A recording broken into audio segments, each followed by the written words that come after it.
Bonjour, chers frères et sœurs. Bon matin à vous tous. Alors, comme vous voyez à l'écran, je continue l'étude dans 1er Timothée. Et puis, bien sûr, ce sont des conseils et des exhortations, des encouragements concernant l'Église. Concernant l'Église au total, au complet. Alors, on remarque, bien sûr, dans toutes ces exhortations, dans tous ces commandements et ces conseils de la part de Paul à Timothée, on discerne l'amour de notre grand Dieu pour son Église. Dieu a de l'amour pour ses créatures, Dieu a un amour particulier pour son peuple et un amour aussi très, très, très intense, très fort pour son Église. Alors, c'est pourquoi Dieu a inspiré Paul à écrire ses encouragements afin que son Église soit en santé, afin que son Église soit en santé spirituelle, en santé relationnelle et en santé dans la relation que l'Église a avec lui et dans les relations que les gens dans l'Église, les frères et les sœurs ont ensemble. Alors, l'étude d'aujourd'hui s'insère parfaitement dans tous ces conseils et dans toutes ces exhortations, dans le fait que le passage cible un groupe particulier dans l'Église. C'est le groupe des veuves qui sont présentes, étaient très présentes au temps des apôtres, le sont encore aujourd'hui et vont le devenir encore plus dans le futur, pour des raisons que je vais expliquer tantôt. Alors, je veux tout simplement, en commençant, réviser les thèmes pastoraux qui ont été visités dans 1 Timothée jusqu'à maintenant. Alors, bien sûr, Paul a parlé des faux enseignants et des fausses doctrines parce qu'il veut protéger son Église de tout ce qui est faux comme enseignement afin qu'elle reçoive la vérité et qu'elle soit enseignée avec la parole de Dieu complètement et entièrement, sans tache, sans fausseté. Alors, il y a aussi l'Évangile de la grâce venu en Jésus-Christ qui est central dans tout ce que la parole de Dieu nous enseigne. Bien sûr, c'est le salut en Jésus-Christ et c'est par lui que nous entrons dans cette relation d'Église, devenant des enfants de Dieu et devenant des frères et des sœurs qui participons à cette vie familiale de l'Église. Bien sûr, il y a l'exhortation à combattre le bon combat, non seulement individuellement, mais aussi en communauté, parce que nous faisons face à des ennemis de Dieu, des ennemis de Christ, des ennemis de l'Église qui se présentent, et ces ennemis-là se présentent sous différentes formes, avec des attaques de toutes sortes. Alors, il faut continuer de combattre spirituellement, dans la prière, dans la connaissance de la parole, et dans l'unité les uns avec les autres.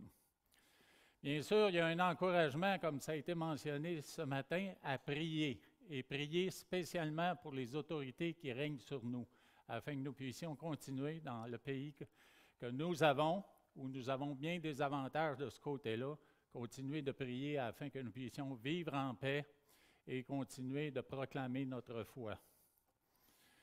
Bien sûr, il y a un petit passage qui adresse la modestie et le devoir des femmes dans l'Église.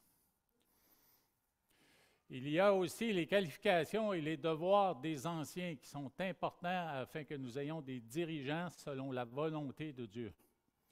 Et il y a aussi les qualifications et le service des diacres, même si l'Épître ne parle pas en détail des services que les diacres peuvent accomplir dans l'Église, ils sont quand même là pour seconder les anciens et faire en sorte que l'Église continue d'avancer dans la croissance et la maturité. Bien sûr, dans une des dernières études qu'on a faites, c'est l'encouragement, l'exhortation à être un bon ministre de l'Évangile, afin de bien appliquer la parole de Dieu à sa propre vie, l'appliquer aux relations dans l'Église et à l'encouragement pour la maturité spirituelle. Et un passage qui, la semaine passée, était un peu plus difficile, un peu plus touchy, comme on dit en français, en bon français. Alors, c'est un passage sur les réprimandes qui doivent être faites avec sagesse et avec douceur, peu importe les personnes à qui on l'adresse. Et ce matin, en 10e point, le soin des veuves, comme je disais, un groupe particulier dans l'Église. Au temps des apôtres, les veuves pouvaient l'avoir difficilement parce que, en étant veuve, le gagnant principal, celui qui gagnait le pain et les moyens de vivre au niveau matériel et financier, mais il était décédé et puis les veuves devaient avoir un moyen de survie à ce niveau-là qui est toujours nécessaire. Et puis aujourd'hui, ça l'est encore, même si le gouvernement prend une place importante pour ce qui est des rentes et des moyens qu'une femme peut avoir pour vivre au niveau financier et matériel. Alors voyons ce que la première épître de Timothée dit dans le chapitre 5, les versets de 3 à 8. J'utilise la version Louis II, mais un peu plus loin, je vais utiliser la version Sommer aussi parce qu'il y a une petite explication qui est nécessaire concernant le premier verset. Alors, honore les veuves qui sont véritablement veuves. Je n'ai pas besoin de vous dire que le mot « véritablement » ici, ça amène un point d'interrogation. Est-ce que ça signifie de vérifier que le mari en question est décédé? Pas nécessairement, parce qu'on savait qu'il était décédé, mais c'est plus clair dans la version Sommer où on parle des besoins de la veuve. Alors, si une veuve a des enfants ou des petits-enfants, qu'ils apprennent avant tout à exercer la piété envers leur propre famille et à rendre à leurs parents ce qu'ils ont reçu d'eux, car cela est agréable à Dieu. Celle qui est véritablement veuve et qui est demeurée dans l'isolement met son espérance en Dieu et persévère nuit et jour dans les supplications et les prières. Mais celle qui vit dans les plaisirs est morte, quoique vivante. Déclare-leur ces choses afin qu'elles soient irréprochables si quelqu'un n'a pas soin des siens, et principalement de ceux de sa famille, il a renié la foi. Il est pire qu'un infidèle. Prions.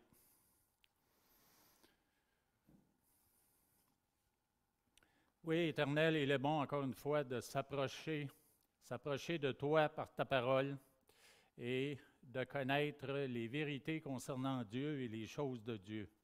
Encore une fois, on veut te remercier de t'être révélé de différentes manières aux hommes. Merci de t'être fait connaître à ton Église, en amenant des gens à reconnaître qu'ils sont pécheurs, qu'ils ont besoin de Jésus-Christ et qu'ils ont besoin de se repentir. Alors, merci ô Éternel de nous avoir adoptés dans ta famille. Et merci pour ton Église qui est une source d'encouragement. On te prie ô Éternel que tu la bénisses, que tu l'entoures de ta grâce, que tu déverses tes grâces sur elle et que tu bénisses cette étude à nos cœurs afin que nous soyons encouragés à dispenser encore plus ton amour, dispenser les bénédictions que tu déverses dans nos vies sur les gens qui nous entourent et qui sont dans le besoin, spécialement les veuves. Alors, merci pour ce temps d'étude, Seigneur. Parle à nos cœurs et aide-nous à nous approcher encore plus de toi, tout en nous approchant les uns des autres. Dans le nom de Jésus-Christ, nous prions. Amen. Alors oui, c'est une exhortation ce matin qui est spécifique, mais dans la parole, il y a toutes sortes d'exhortations qui s'inscrivent sous une exhortation générale. Et là, je vous lis Galates 6,10 qui dit ceci.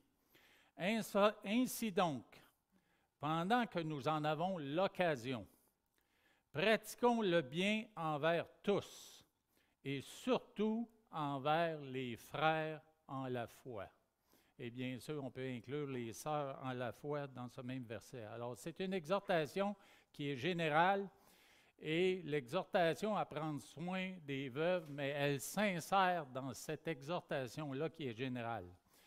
Et le fait que Dieu a beaucoup d'affection pour les veuves, ce n'est pas nouveau à notre époque et ce n'est pas nouveau à l'époque du Nouveau Testament.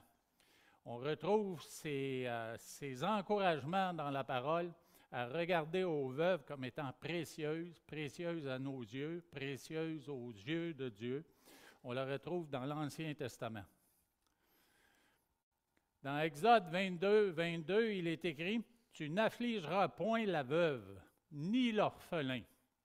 Si tu les affliges et qu'ils viennent à moi, j'entendrai leurs cris. Ma colère s'enflammera et je vous détruirai par l'épée. Vos femmes deviendront veuves et vos enfants orphelins. Alors, on voit la portée d'un tel verset qui combine non seulement le fait qu'on ne doit pas affliger la veuve, mais qu'il y a des conséquences à le faire.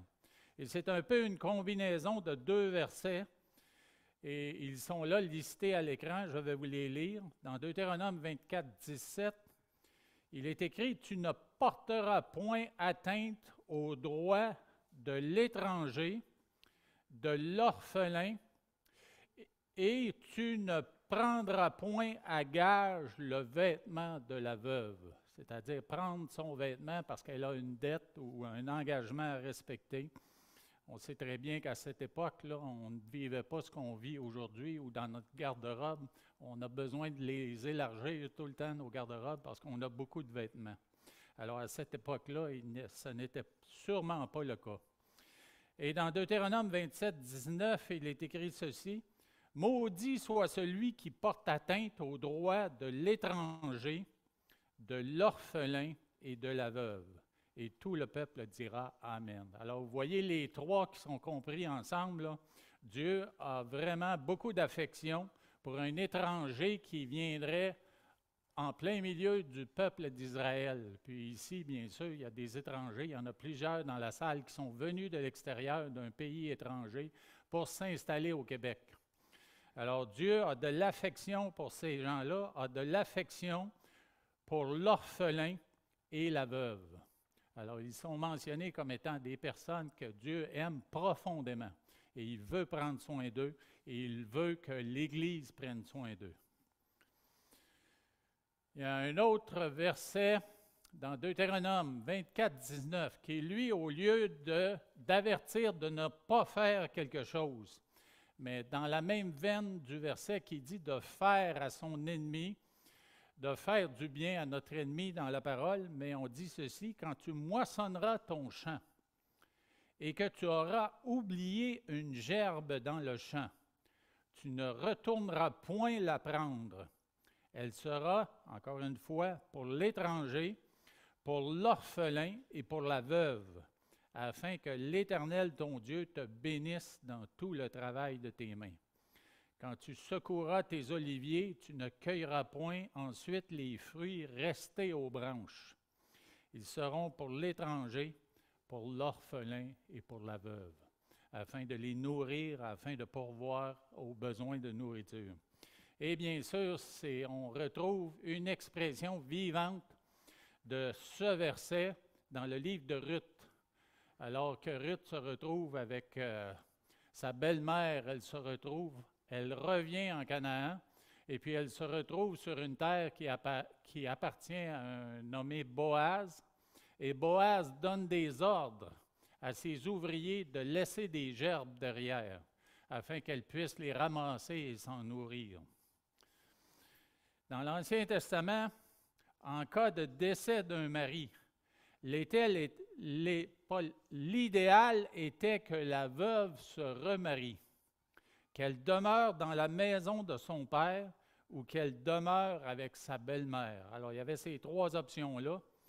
Et puis, vous connaissez peut-être la loi du Lévirat qui demande de prendre soin d'une veuve et donner au défunt une descendance. Alors, c'est le frère du défunt qui devait donner une descendance à son frère en épousant, s'il n'était pas marié, en épousant cette veuve-là. Alors, le plus proche parent, frère du défunt non marié, avait le devoir d'épouser la veuve. Alors, si vous voulez lire ce qu'on dit de la loi du Lévirat, je vous l'épargne ce matin, c'est dans Deutéronome, le chapitre 25, et les versets de 5 à 10. Dans le Nouveau Testament, on distingue aussi, on détecte l'affection de Jésus pour les veuves. Dans Matthieu 12, à partir du verset 41, il est écrit « Jésus, s'étant assis vis-à-vis du tronc, regardait comment la foule y mettait de l'argent. Plusieurs riches mettaient beaucoup. Il vint aussi une pauvre veuve. Elle y mit 2 petites pièces, faisant 1 quart de sou. Alors Jésus, ayant appelé ses disciples, leur dit, « Je vous le dis en vérité, cette pauvre veuve a donné plus qu'aucun de ceux qui ont mis dans le tronc, car tous ont mis de leur superflu, mais elle a mis de son nécessaire tout ce qu'elle possédait, tout ce qu'elle avait pour vivre. » Alors on voit dans cette adresse à ses disciples, on voit que Jésus avait de l'affection non seulement pour cette personne, cette veuve, mais pour ce qu'elle faisait. C'est-à-dire que le don qu'elle avait fait, c'était un don qui était sacrificiel. Elle démontrait sa piété, elle démontrait sa foi en Dieu. Et puis dans un autre passage, dans Luc, le chapitre 7, les versets de 11 à 15, on voit que Jésus lui-même démontre de la compassion. Alors, je le lis pour vous, c'est envers une mère veuve qui portait en terre son fils unique. Le jour suivant, Jésus alla dans une ville appelée Nain. Ses disciples et une grande foule faisaient route avec lui.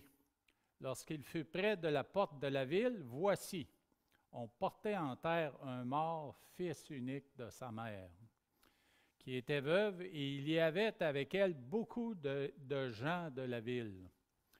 Le Seigneur, l'ayant vue, fut ému de compassion pour elle. Il a été ému de compassion. À quelques reprises, on voit cette expression dans la parole concernant notre Seigneur. Et on distingue, quand on lit la Bible en entier, il y a plusieurs passages qui nous montrent que Dieu le Père aime ses créatures. Et Jésus l'a démontré de plusieurs façons quand il a marché sur la terre. Ici, on voit qu'il est ému de compassion pour elle et lui dit, « Ne pleure pas. » Il s'approcha et toucha le cercueil. Ceux qui le portaient s'arrêtèrent. Il dit, « Jeune homme, je te le dis, lève-toi. » Et le mort s'assit et se mit à parler. Jésus le rendit à sa mère. Quel moment glorieux de la vie de Jésus et de ses interventions auprès des hommes pour montrer sa compassion, sa bonté et son amour. Alors oui, les veuves sont importantes pour le Père, pour le Fils et bien sûr le Saint-Esprit. Dans le psaume 68, 6, il y a un verset qui résume assez bien ce que Dieu pense des veuves et des orphelins. On dit « Le Père des orphelins, le défenseur des veuves, c'est Dieu dans sa demeure sainte. » Alors un petit verset dans les psaumes qui déclare que Dieu, mais il a vraiment à cœur les orphelins et les veuves. Alors, Paul, à Timothée, il fait plusieurs recommandations concernant les veuves. Et ça commence par « Honore les veuves qui sont véritablement veuves ». Le mot « honorer » veut dire « donner une grande valeur », c'est-à-dire « élever en dignité ». Ça signifie, bien sûr, de l'autre côté, de manière négative, ça signifie d'éliminer le mépris, de ne pas mépriser les veuves. C'est-à-dire, ça amène bien sûr à en prendre soin comme ayant une grande importance. Et dans le passage, en ce qui concerne les veuves, nous pouvons distinguer 3 points. Les devoirs des familles naturelles envers les veuves, les devoirs de l'Église chrétienne envers les veuves et les devoirs des veuves elles-mêmes. Alors, c'est de cette façon que j'ai décidé ce matin d'aborder le passage. Alors, les devoirs des familles naturelles envers les veuves. Si une veuve a des enfants ou des petits-enfants, qu'ils apprennent avant tout à exercer la piété envers leur propre famille et à rendre à leurs parents ce qu'ils ont reçu d'eux, car cela est agréable à Dieu. Si quelqu'un n'a pas soin des siens, c'est un peu la même chose, le même thème, mais de manière négative dans le verset 8. Si quelqu'un n'a pas soin des siens, et principalement de ceux de sa famille, il a renié la foi et il est pire qu'un infidèle. Alors que je lisais ce passage pour le méditer et préparer le message de ce matin, mais deux personnes 2 personnes veuves me sont venues à l'esprit. Puis ce n'est pas un hasard, je pense. Les deux s'appellent Gisèle. Il y en a une que vous connaissez mieux parce qu'ici, on en a parlé souvent dans la communauté. C'est la mère de notre sœur Sylvie. Et puis, on reconnaît dans tout ce qu'elle a fait pour sa mère qu'elle a pris soin de belle façon. Le Seigneur lui a donné la force d'accompagner sa mère dans toutes ses difficultés, dans tous les soins dont elle avait besoin. Et puis, je remercie le Seigneur pour ce témoignage de grâce et ce témoignage d'amour. Et ensemble, nous voulons prier pour cette première Gisèle, que Dieu la touche dans son être intérieur et se révèle complètement à elle. La deuxième Gisèle, c'est ma mère. Elle a 91 ans cette année. Et puis, elle est installée à Saint-Hilaire dans une résidence. Et puis, j'ai un frère plus jeune qui s'est opposé au témoignage de foi que je lui présentais, mais c'est quand même un homme qui a un don de service, toujours prêt à se sacrifier de différentes façons pour aider. Et c'est lui qui a été l'instrument qui a amené ma mère à déménager de Trois-Rivières, où elle était dans une résidence à loyer modique, avec plusieurs inconvénients, qui l'a amenée dans une résidence sur la Rive-Sud, où c'est un peu plus haut de gamme, où il y a beaucoup de services, de la bonne nourriture, une infirmière sur place constamment, des soins de santé, des soins de beauté, coupe de cheveux, taille des ongles, etc., etc. Alors, elle est vraiment bien entourée. C'est certain que ça coûte un peu plus cher, mais nous sommes 5 enfants. 5 enfants qui avons vraiment reçu de nos parents là, un amour sacrificiel incroyable. Puis, pendant la pandémie, quand ma mère se sentait seule, j'ai pris à cœur de partager l'Évangile avec elle puis de faire des études bibliques avec elle. Puis j'ai appris à la connaître au travers de nos échanges qui étaient au départ 3 fois par semaine, d'une durée de 1 heure à 2 heures. Maintenant, c'est 2 fois par semaine. Mais elle m'a partagé des choses concernant non seulement son enfance, mais aussi quand nous étions là aussi. Et puis, justement, la semaine passée, elle m'a partagé, parce qu'on parlait d'électroménager. Elle m'a partagé qu'au début, quand ma sœur était là, ma sœur avait 2 ans quand nous, les jumeaux, on est arrivés. Et puis, elle m'a partagé à quel point c'était difficile de s'occuper de jeunes enfants avec les couches dans ce temps-là qui n'étaient pas jetables. Il fallait les laver à la main jusqu'à ce qu'elle ait sa première machine à laver. Puis on s'imagine que ce n'était pas des machines à laver comme aujourd'hui, là. Alors, elle me partageait à quel point c'était compliqué et difficile. Alors, dans le verset ici, là, on dit « Et à rendre à leurs parents ce qu'ils ont reçu d'eux ». Alors, pour moi, alors qu'elle me partageait ça, là, c'était comme « Hey, ça, c'est vraiment, vraiment pertinent à cette portion-là du passage ». Alors, nos parents ont fait énormément de sacrifices et tant que nous ne sommes pas nous-mêmes parents, on a juste un petit aperçu de ce que ça peut être. Mais quand on tombe dedans, comme c'est arrivé avec nos 4 enfants qui sont arrivés rapprochés à l'intérieur d'une période de 6 ans, mais nous aussi, on en a vu des couches, là. Alors, quand on tombe dedans, mais c'est là qu'on réalise à quel point nos parents ont investi beaucoup dans leurs enfants. Alors, leur rendre à leurs parents ce qu'ils ont reçu d'eux, bien sûr. Ce n'est pas pour rien qu'à la fin du verset, on voit « car cela est agréable à Dieu ».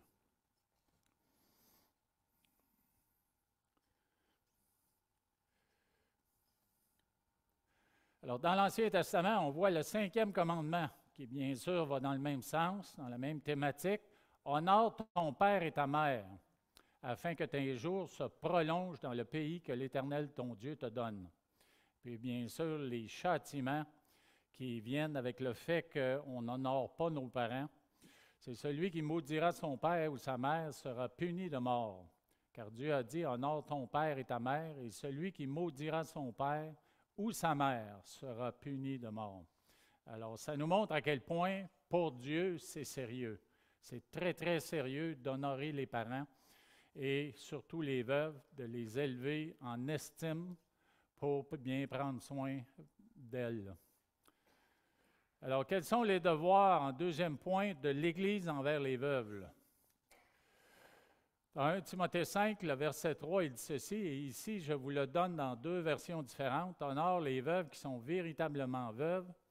Et au verset 3, on dit, occupe-toi des veuves avec respect, je veux dire de celles qui sont réellement privées de soutien. Et dans une autre version de la Bible, il y a une note qui dit concernant ce verset et ce mot véritablement. Et ça parle des versets qui suivent le verset 8, de 9 à 16, où on parle d'un rôle sur lequel les veuves sont inscrites parce qu'elles respectent les qualifications ou les critères de sélection des veuves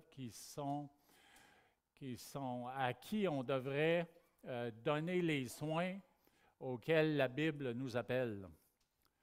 Alors bien sûr, dans cette évaluation-là, parce qu'on parle d'une évaluation, mais ça nous mène à une exhortation et ça nous mène à un soutien de ces veuves-là. Alors, on pourrait poser les questions qui sont ici. A-t-elle un soutien familial déjà? Et dans notre Église, j'ai déjà vu là, des membres de l'équipe pastorale poser ces questions-là à des personnes qui demandaient un soutien. Je ne me rappelle pas si c'était une veuve ou des veuves. Je ne me rappelle pas si c'était quelqu'un d'autre qui avait besoin d'un soutien financier ou matériel. Mais il faut quand même poser la question parce que nous vivons dans un monde où il y a beaucoup, beaucoup d'abus. Je me rappelle, j'étais naïf au début de ma vie chrétienne dans l'église pentecôtiste où j'allais là, sur la rue Marien à Montréal. Et puis quelqu'un s'est présenté, puis j'avais à cœur de l'aider. Puis un des anciens m'a dit, « Hey Luc, ralentis un peu là. Vas-y, mollo, prends ton temps pour vraiment voir qui est cette personne-là. » Parce qu'il y a des gens qui sautent d'une église à l'autre pour profiter. Alors oui, il ne faut pas être super méfiant, mais il faut quand même vérifier. Alors, a-t-elle un soutien familial? En plus, la parole nous encourage à regarder si elle est croyante et met-elle son espoir en Dieu. Est-elle une croyante pieuse? Et ces questions-là, les deux dernières entre autres, mais ça transparaît dans le devoir des veuves. Vous le voyez ici, la veuve qui est restée vraiment seule et privée de soutien met son espérance en Dieu et passe ses jours et ses nuits à faire toutes sortes de prières. Alors ça, c'est l'explication qu'en donne la version sommaire. C'est une veuve qui est privée de soutien, mais on reconnaît quand même en elle que son espérance est en Dieu et elle passe ses jours et ses nuits à faire toutes sortes de prières. Il y a un verset dans Jérémie, le chapitre 49, qui dit ceci, « Laisse tes orphelins, je les ferai vivre, et que tes veuves se confient en moi. » Ça, c'est l'invitation que Dieu fait, que les veuves, là, dans leurs différentes responsabilités, dans leur vie, elles doivent se confier en l'Éternel. Et dans Luc 2,36, on voit le cas d'une femme qui effectivement a mis ça en pratique, cette vérité-là. On dit, il y avait aussi une prophétesse, Anne, fille de Phanuel de la tribu d'Aser. Elle était fort avancée en âge et elle avait vécu 7 ans avec son mari depuis sa virginité. Restée veuve et âgée de 84 ans, elle ne quittait pas le temple et elle servait Dieu nuit et jour dans le jeûne et dans la prière. C'est sûr, quand on avance en âge, et je le dis souvent à bien des personnes, moi, qu'en avançant en âge, on sent le besoin de s'approcher encore plus de Dieu. Parce qu'éventuellement, plus tôt qu'avant, que dans le passé, mais on sait qu'on va rencontrer notre Dieu. Alors pourquoi ne pas se préparer en pratiquant des disciplines spirituelles qui nous font nous approcher de lui? Alors les veuves, de la même façon, sont encouragées à s'approcher de Dieu dans le jeûne et dans la prière, et bien sûr dans la lecture de la parole. On voit que Dieu pourvoit grandement même aux besoins des veuves. Il y a un exemple dans le premier livre des Rois. C'est Dieu qui pourvoit à Sarepta Et puis, je vais vous lire une partie du passage, même si ici, il y a seulement que les 2 derniers versets qui sont affichés à l'écran. Alors, Élie est appelé à se déplacer et aller à Sarepta. La parole de Dieu lui fut adressée en ces mots. « Lève-toi, va à Sarepta qui appartient à Sidon, et demeure là. Voici, j'y ai ordonné à une femme veuve de te nourrir. » Alors, je pense que est-ce que c'était mieux que ceux qui l'avaient comme nourriture avant d'aller là? Vous savez bien sûr qu'est-ce qu'ils mangeaient comme nourriture? Ils mangeaient de la nourriture apportée par des corbeaux. Alors, on sait que les corbeaux sont charognards un peu. Alors, Élie va se faire nourrir par une veuve. Il se leva et il alla à Sarepta. Comme il arrivait à l'entrée de la ville, voici, il y avait là une femme veuve qui ramassait du bois. Il l'appela et dit, « Va me chercher, je te prie, un peu d'eau dans un vase afin que je boive. » Est-ce qu'elle avait besoin d'une tâche supplémentaire? Mais elle a reconnu que cet homme-là, c'était un homme de Dieu. Alors, elle l'a fait de manière sacrificielle. Elle est allée en chercher. Et elle alla en chercher. Il l'appela de nouveau et dit, « Apporte-moi, je te prie, un morceau de pain dans ta main. » Et là, elle répondit, elle a déversé son cœur, elle s'est confiée en lui, en disant, « L'Éternel, ton Dieu, est vivant. Je n'ai rien de cuit. Je n'ai qu'une poignée de farine dans un pot et un peu d'huile dans une cruche. Et voici, je ramasse 2 morceaux de bois. Puis je rentrerai et je préparerai cela pour moi et pour mon fils. Nous mangerons, après quoi nous mourrons. » Alors, c'était rendu là, à la limite des ressources qu'elle avait. Là. Élie lui dit, « Ne crains point, rentre, fais comme tu as dit. Seulement, prépare-moi d'abord avec cela un petit gâteau, et tu me l'apporteras. Tu en feras ensuite pour toi et pour ton fils. Car ainsi parle l'Éternel, le Dieu d'Israël. » C'est là on voit l'amour de Dieu qui se révèle par la parole du prophète. « La farine qui est dans le pot ne manquera point, et l'huile qui est dans la cruche ne diminuera point, jusqu'au jour où l'Éternel fera tomber de la pluie sur la face du sol. » Elle alla et elle fit selon la parole d'Élie. Et pendant longtemps, elle eut de quoi manger, elle et sa famille, aussi bien qu'Élie. La farine qui était dans le pot ne manqua point, et l'huile qui était dans la cruche ne diminua point, selon la parole que l'Éternel avait prononcée. Alors oui, l'Éternel pourvoit aux besoins des veuves. Il le fait par l'entremise des familles, il le fait par l'entremise de l'Église, et il désire que son amour soit déversé par ses enfants sur ceux qui sont dans le besoin. Dans le cas de l'étude de ce matin, c'est bien sûr les veuves qui souvent sont dépourvues et démunies de moyens.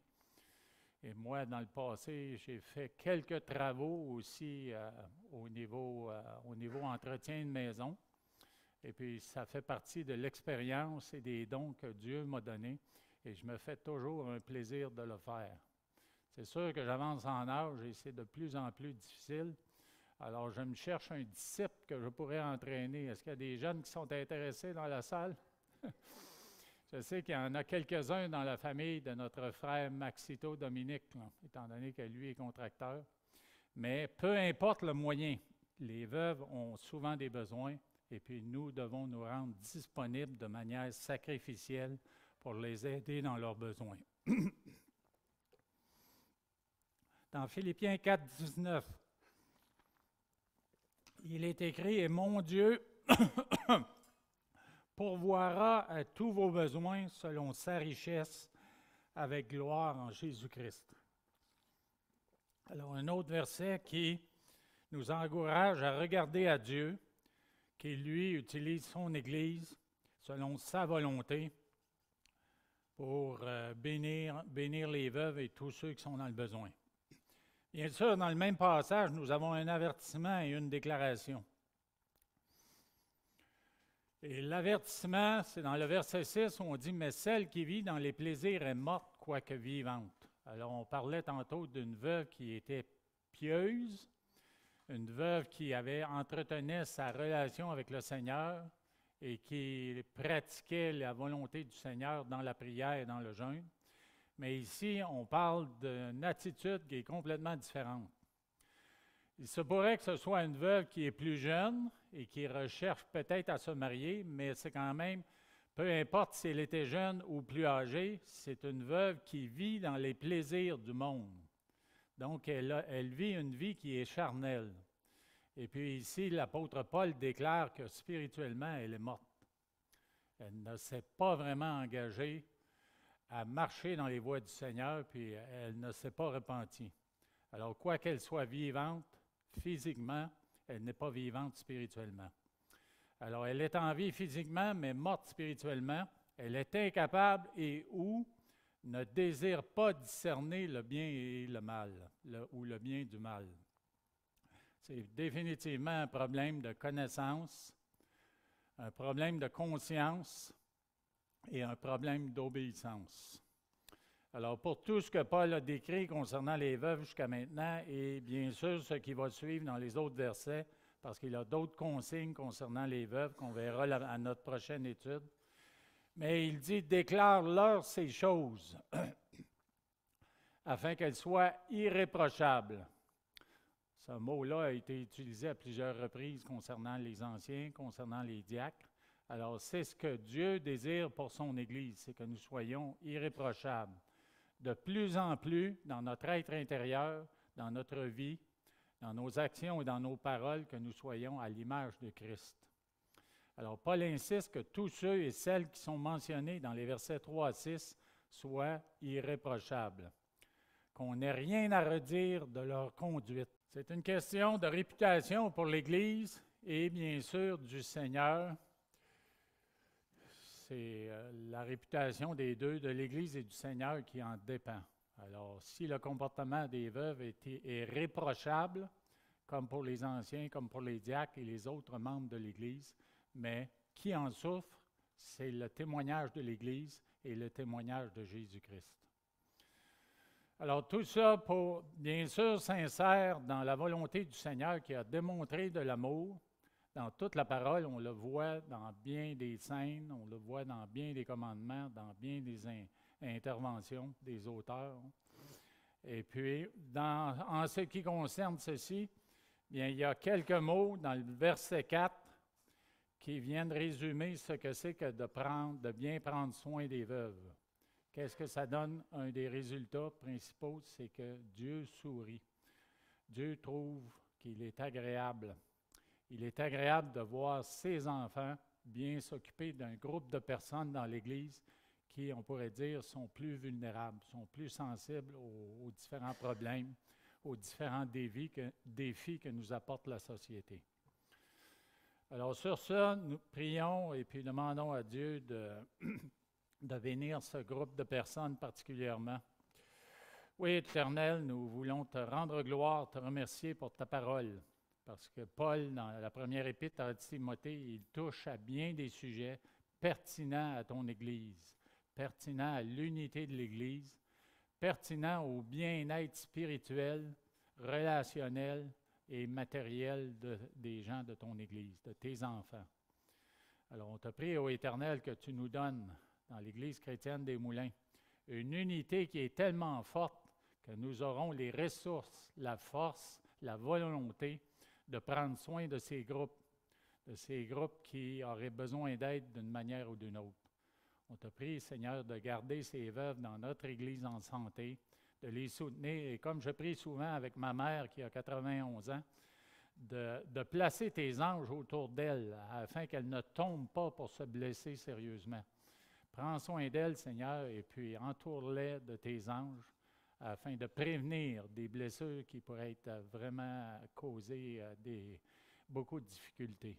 Alors, c'est la même prière que nous voulons faire pour ces veuves dans notre communauté, de prendre soin d'elles et de nous aider à reconnaître aussi leurs besoins.